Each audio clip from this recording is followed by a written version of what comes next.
pagtutulong sa iyo, Panginoon.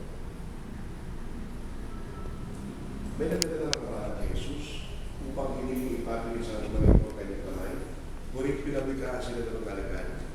Nagalit sa Jesus nung nakita ito at sinabi sa kanila, "Pabayaan ko lumapit sa akin ang mga bata, huwag niyo silang sawayin, sapagkat sa mga katulad nila nag-ahari ng Diyos.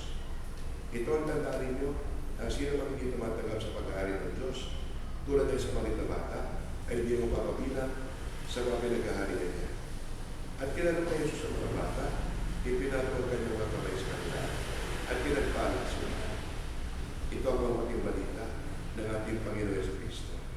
Pinupuri ka namin, Panginoon.